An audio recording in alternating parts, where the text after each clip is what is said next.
She was nothing more than a regular waitress until one single photograph turned her world upside down. Riley Bennett expected nothing more than another routine night, serving chilled champagne and gourmet appetizers to the rich and powerful at an extravagant estate she'd never even imagined herself stepping foot in, let alone working at. But everything changed in a blink.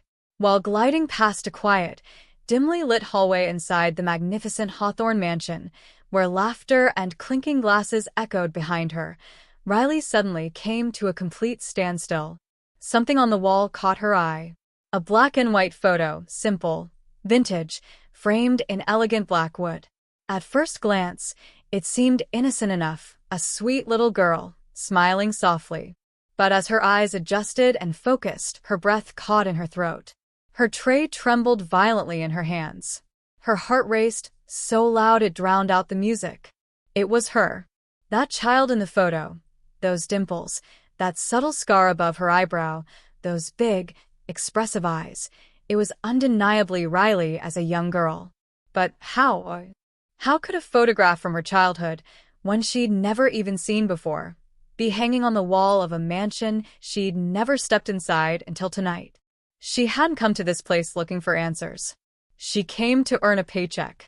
Yet from the moment she laid eyes on that photo, everything changed.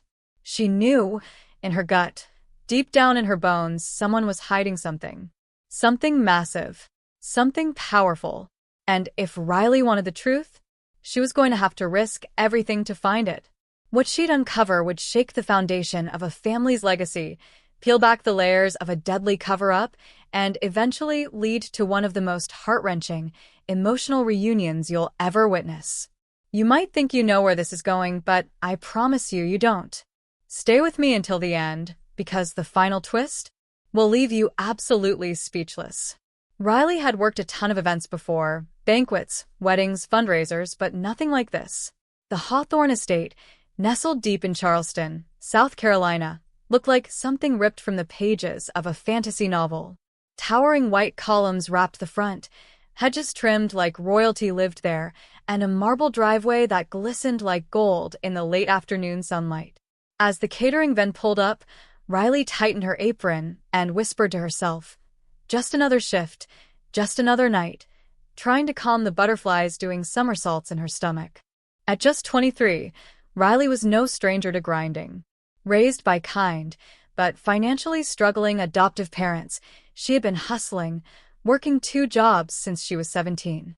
Tonight's catering gig at a gala hosted by the ultra-elite Hawthorne family? It was supposed to be nothing more than a quick cash grab. But as soon as she stepped through the service entrance, she felt it. Something was off. Frederick, the head butler, stood like a statue, stern eyes, pressed suit, not an ounce of warmth. No talking to guests. Eyes down. "Do your job, collect your pay," he said with a cold nod. Riley swallowed hard and clutched her silver tray tighter. The guests trickled in as the golden hour faded. Political giants, CEOs of major companies, women dressed in gowns worth more than Riley's yearly income. Crystal chandeliers above the ballroom sparkled like frozen constellations, and a delicate string quartet filled the air with elegant notes that masked the tension hanging just beneath the surface. As Riley weaved through the sea of glamour, offering drinks and tiny hors d'oeuvres, she couldn't shake the odd pressure pressing in from the walls. It was like the house was watching her, whispering something she couldn't quite hear. Then she saw it. A corridor, narrow, almost hidden, barely lit, like it didn't want to be found. She hesitated. She knew the rules, stay in the service areas. But her feet moved on their own, curiosity pulling harder than common sense. She glanced back, no one watching, then slipped into the hallway. The lighting felt antique, casting long shadows that danced against the old wallpaper. Lining the walls were solemn portraits, men and women with cold eyes and tight smiles. Clearly, the generations of the Hawthorne legacy. And then she saw it.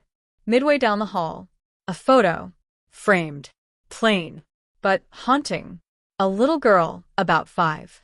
Brown curls, a soft, innocent smile, big, round eyes. Riley's knees went weak. Her breath vanished. That child was her. The same scar above the eye. The same baby teeth smile. The same dress from that long-forgotten day. She hadn't seen that photo since before her adoption. Maybe never. Why was it here? Before she could even process the wave of questions crashing into her, she heard footsteps. Panic surged. She ran back into the party, her heart racing, hands shaking.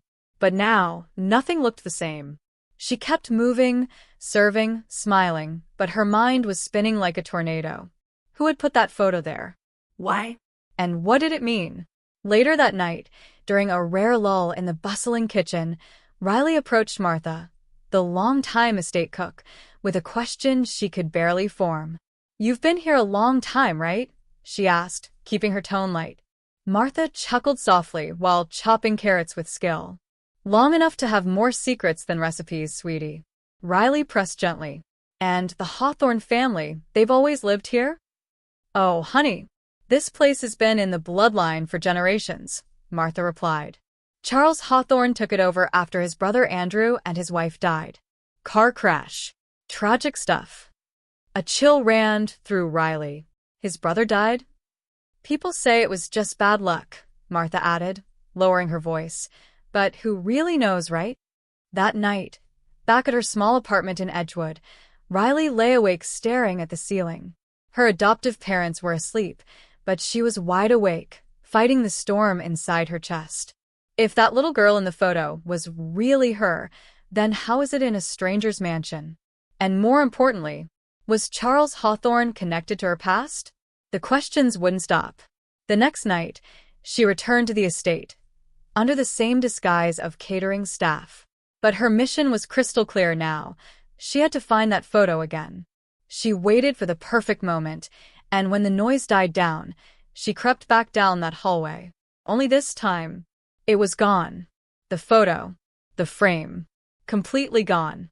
No trace left behind. So now I ask you, what would you do if you found a forgotten photo of yourself in a stranger's mansion?